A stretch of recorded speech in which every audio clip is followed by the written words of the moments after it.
Apa perbedaan nafkah dengan kerja? Halo? Nah, satu kalimatnya, yang pertama nafkah, kedua kerja, gitu kan? Yang kedua esensinya. Perhatikan sini. Kelihatannya sama-sama kerja, tapi nanti dalam hal rizki bisa berbeda. Satu, nafkah. Ini agak dalam ya. Kedua, kerja. Kelihatannya ini dengan ini sama-sama bekerja, tapi lihat nilainya. Misal di rumah ada 5 orang.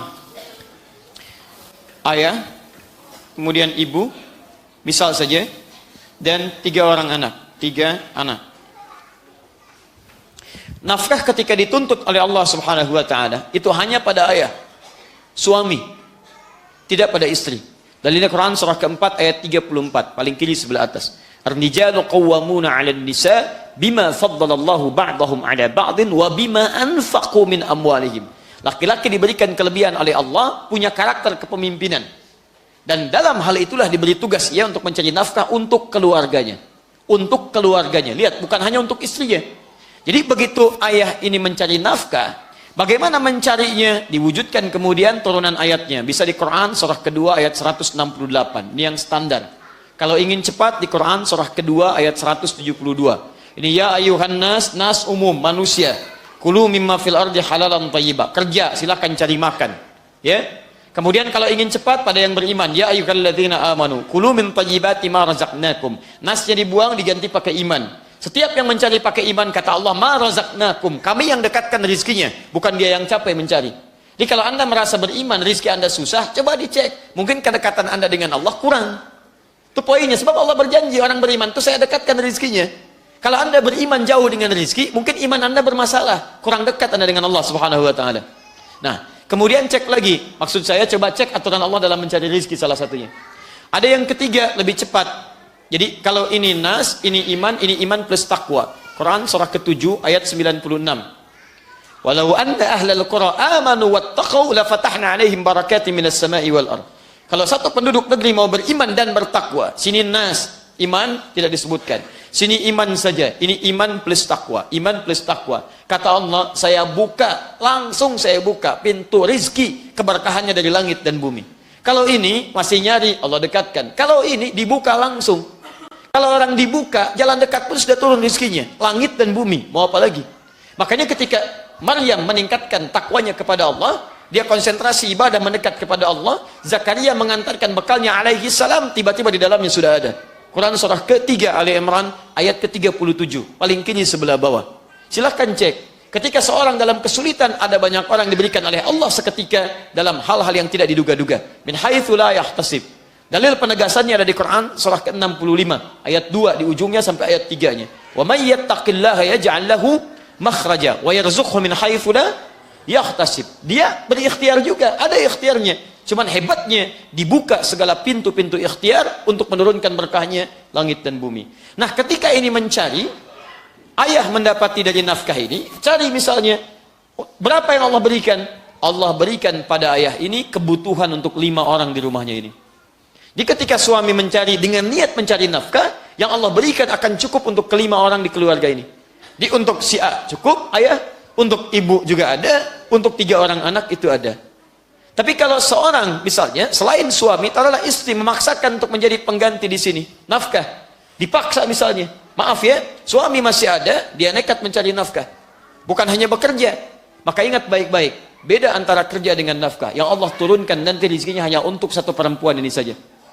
Karena itu sebanyak apapun yang didapatkan akan selalu terasa kurang dalam kehidupan rumah tangga. Karena sifatnya tidak melekat pada sifat ini pada istri, melainkan pada suami. Paham sampai sini? Nah, jadi ini yang saya maksudkan, sifat nafkah hanya melekat pada ayah, tidak melekat pada ibu. Karena itulah kemudian ketika ayah dapatkan, bukan cuma untuk dirinya, ada untuk istrinya, ada untuk anaknya, untuk anak-anak difikirkan. Kadang Masya Allah, mohon maaf ya, demi Allah saya katakan, ada sesuatu yang tak terlukiskan. Kadang-kadang anak belum lahiran, bapaknya udah nyiapkan sampai dengan persiapan sekolahnya. Ini begini, ini untuk kampusnya, ini investasinya, ini tanah sekian, rumah ini untuk si kakak, rumah ini untuk si adik. Padahal anak aja belum lahir yang pertama. Dan luar biasa. Kemudian cari lagi, maksimalkan lagi. Jadi ketika Allah berikan, akan cukup untuk satu keluarga. Tugas ayah di situ. Paham sampai sini? Semua ada 5 orang. Ayah, kemudian ibu, misal saja, dan 3 orang anak, 3 anak. Nafkah ketika dituntut oleh Allah Subhanahu wa taala itu hanya pada ayah, suami, tidak pada istri. Dalil Quran surah keempat ayat 34, paling kiri sebelah atas. Ar-rijalu qawwamuna 'alan nisa bima faddalallahu ba'dahum 'ala ba'din wa bima anfaqu min amwalihim. Laki-laki diberikan kelebihan oleh Allah, punya karakter kepemimpinan. Dan dalam hal itulah diberi tugas ia untuk mencari nafkah untuk keluarganya. Untuk keluarganya. Lihat, bukan hanya untuk istrinya. Jadi begitu ayah ini mencari nafkah, bagaimana mencarinya? Diwujudkan kemudian turunan ayatnya. Bisa di Quran surah kedua ayat 168. Ini yang standar. Kalau ingin cepat di Quran surah kedua ayat 172. Ini ya ayuhan nas, nas umum, manusia. Kulu mimma fil ardi halalan thayyibah. Kerja, silakan cari makan. Ya.